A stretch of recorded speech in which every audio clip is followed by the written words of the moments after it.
Okay. Welcome. I hear the little join noise.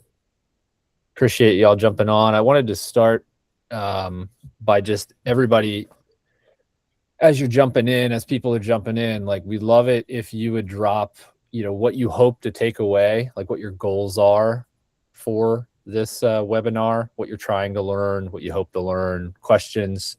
We have a Q&A, ask us anything section.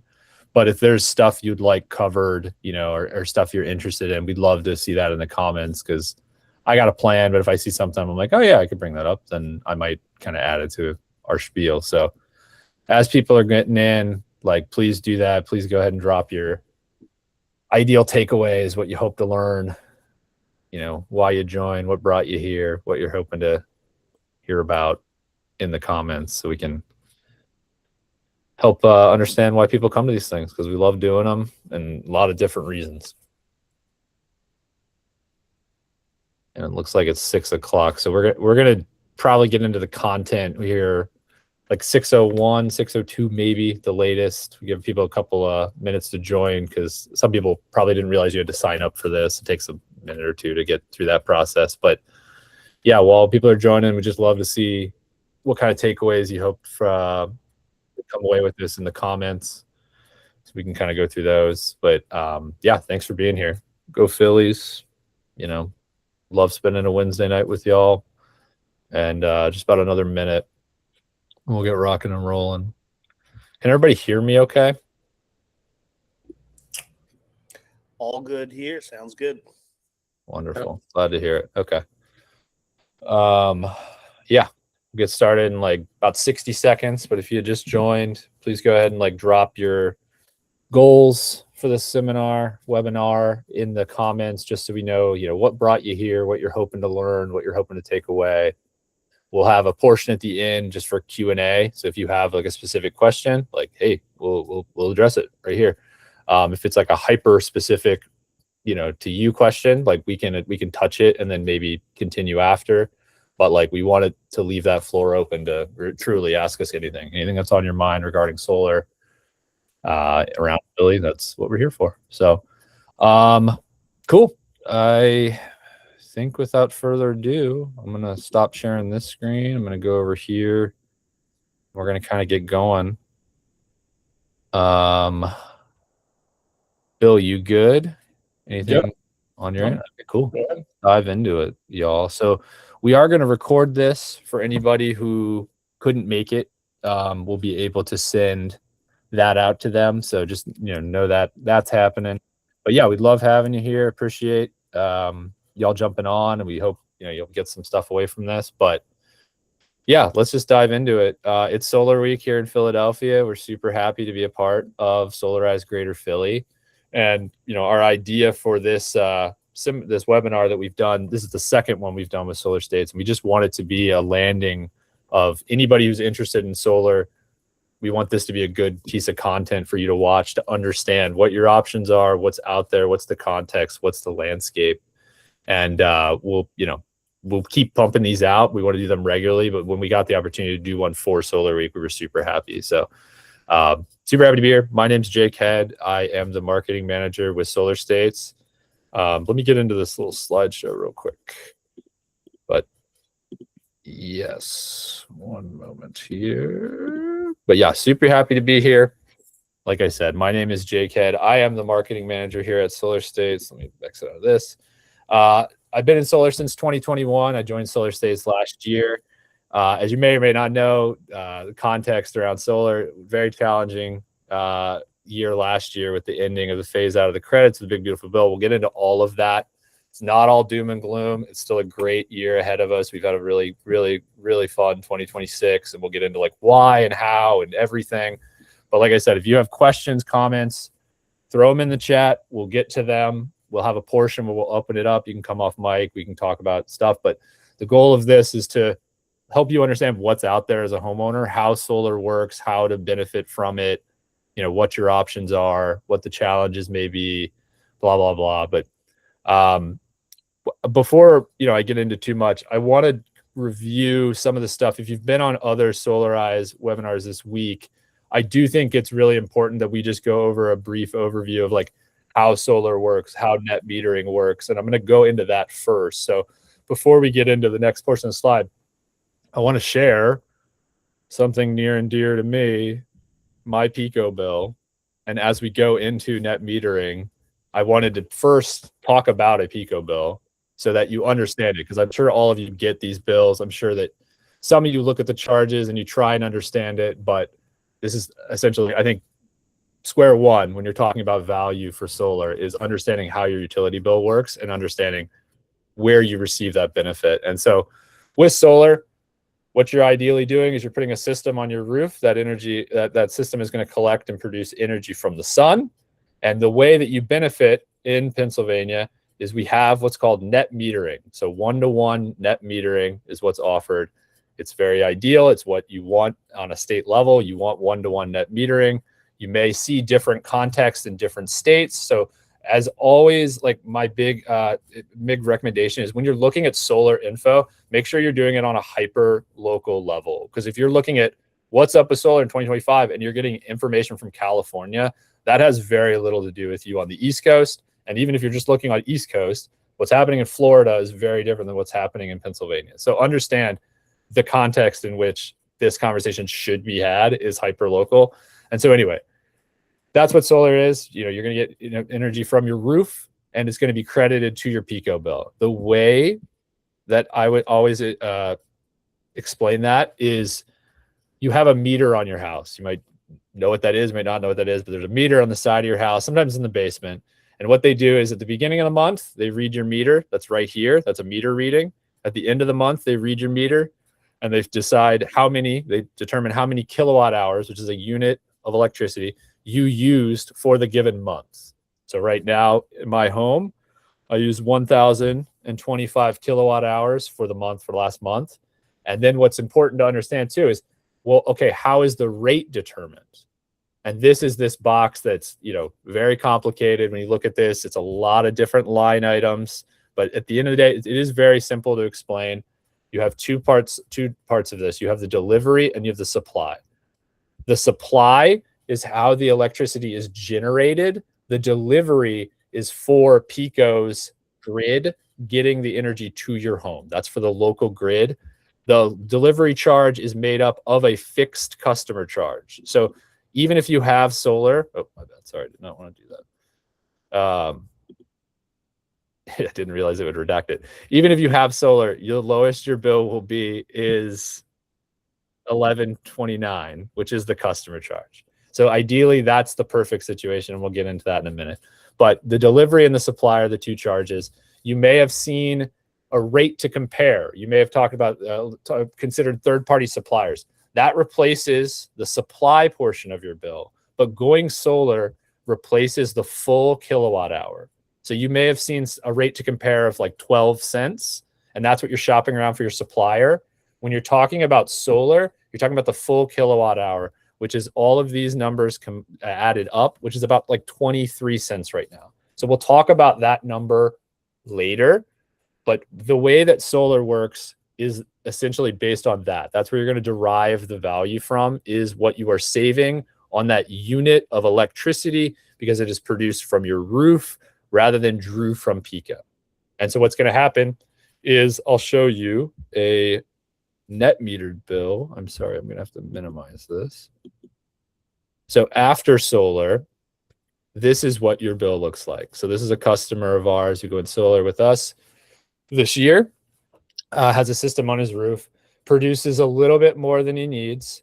And the way that your system is, the way that consumption is monitored is on the bill. You'll also, most solar systems will have app monitoring, so you'll be able to see it in real time on a phone, on an app.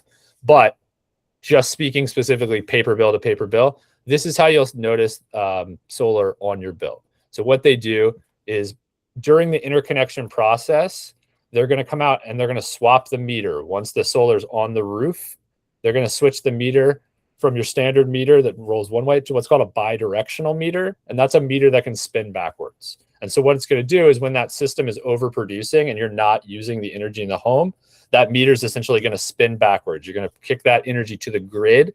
and you're compensated on a one-to-one basis with that. So that's the fundamentals of net metering. So you can see that indicated here. So this customer drew from the grid, pulled from Pico in that given month, 548 kilowatt hours, and then contributed to the grid 627 kilowatt hours, resulting in no charge other than the customer charge.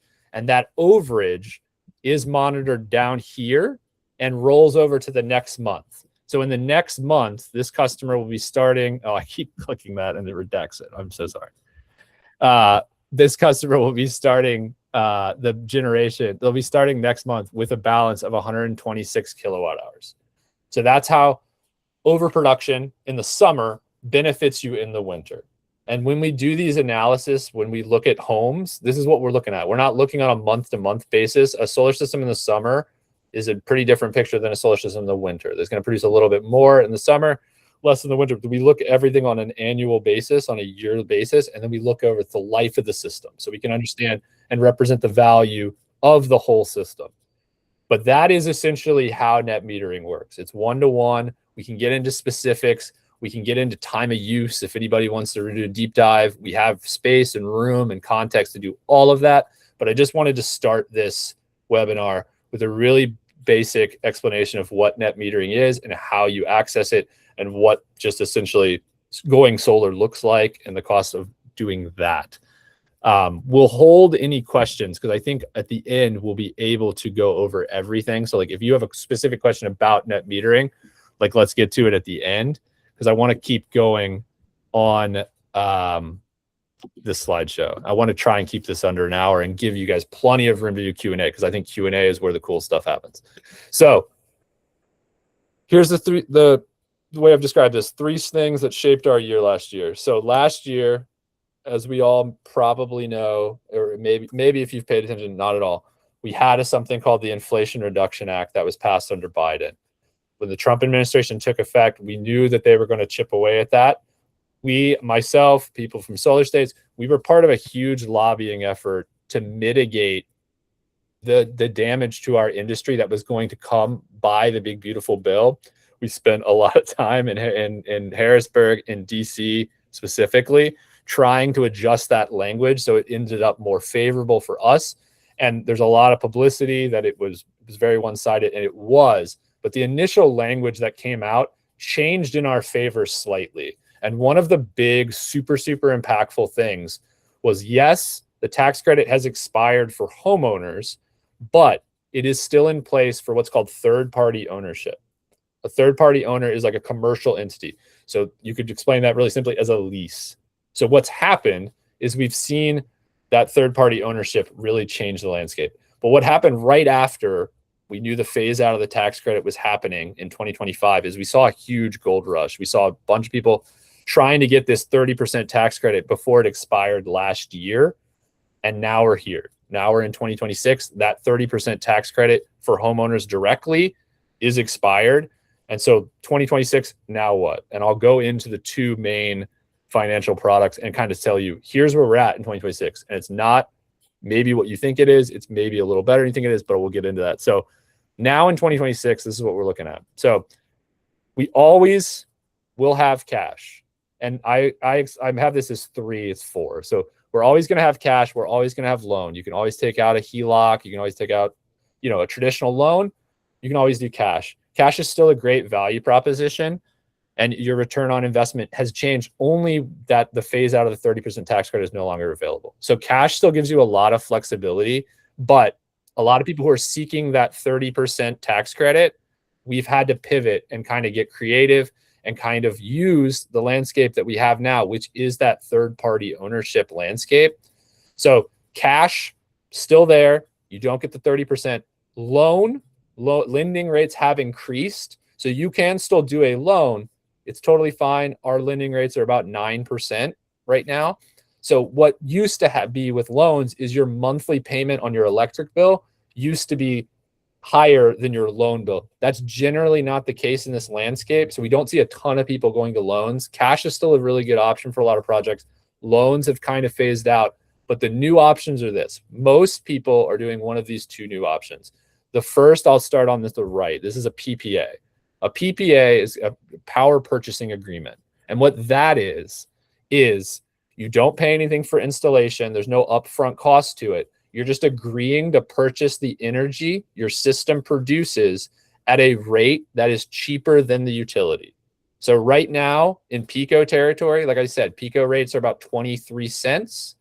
With our PPA, which is through a company called LightReach, Palmetto LightReach, they're out of North Carolina, we can get people locked into an energy rate that is between, I have here 12 and 18, it's between 11 and a half and 17 cents. So rather than paying 23 cents per kilowatt hour, you're paying between 11 and a half and 17. And that's a pretty big window. And that is why we do the consultations, because we're just like a mortgage rate. We're trying to see what we can get you qualified for. And it's mostly determined by the size of the system, the production of the system. We want you to get the best possible deal. We're the installer in this situation. We're not the financier. That would be LightReach. We just want the job. We just want to do your job. We'd be perfectly happy if it was cash, but we want to give these other opportunities where if cash isn't for you, the PPA is a great model. So we'll go into like how that triangle works, where we're the installer, you're the customer, they're the financier, and everybody's getting a pretty great deal. But we got to understand where everybody's coming from and why. Because you look at this and you go, well, that's a great deal, but what's in it for them?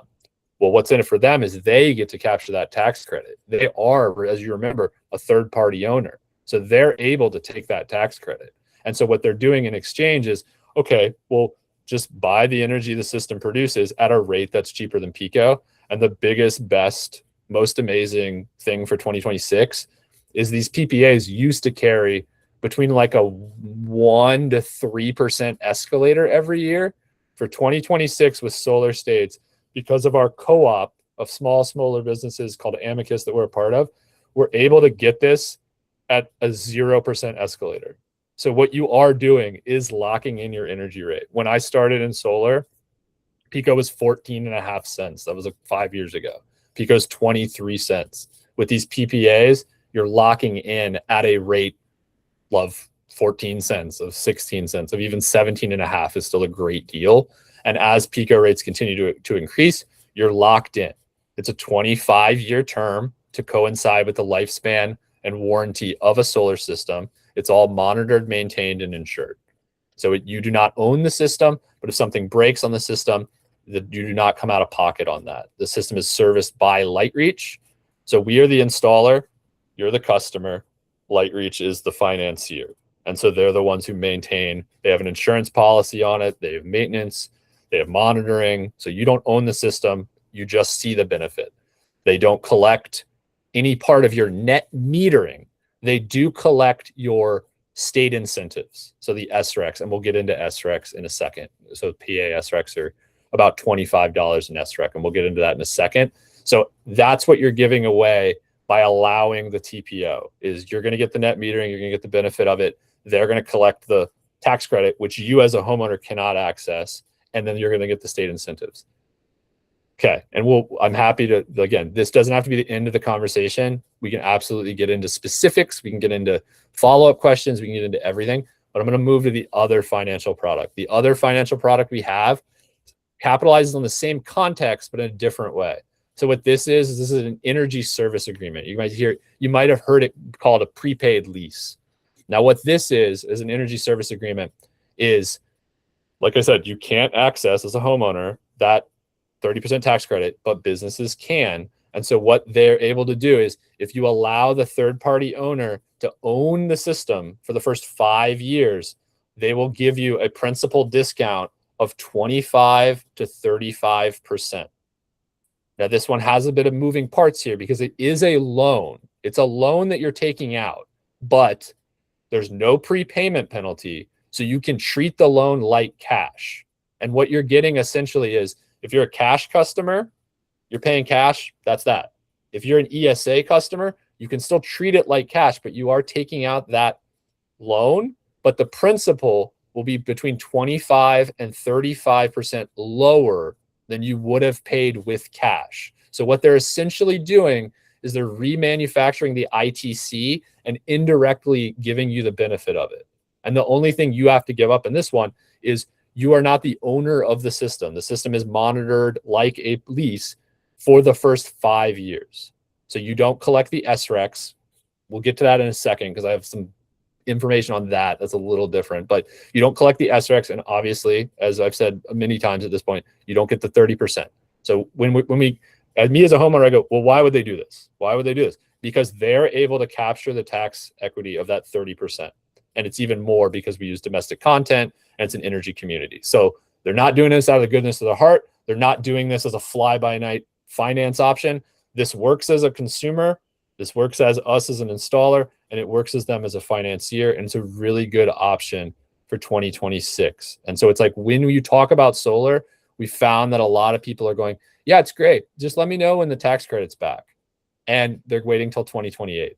This ESA, when the tax credit expired, it was 30%. This ESA is 35% discount. It's better than what we had previously. So don't tune out. If you're thinking about solar, think about it in 2026. Don't think about it in 2028 and hope we have some change in administration, change in legislation. Don't do that. Think about it now. If it makes sense for you now, it might be a great time because we have the industry compensating for what we had. We had volume dwindle because we had a gold rush last year. So these offerings are very good in context of what we had and what we're probably going to have in 2028. I don't see it being crazy significantly better than this. So like I said, it's like my pitch to you is this: don't tune out. You're here, so you're obviously not tuned out, and you're watching this, so you're obviously not tuned out. But it is a very good time to assess the value of your home for solar. So that's my pitch on the financial products. That's my basic, and we can get into the hyper technical aspects of solar. Obviously, clean, renewable. We can get into the ethics of it. We can get into Solar States as a company. But I wanted this fundamentally to just work as this, because this is the stuff you don't get on the internet. This is the stuff you don't get from a Google. This is where we're at in 2026. So I think with that, I will say my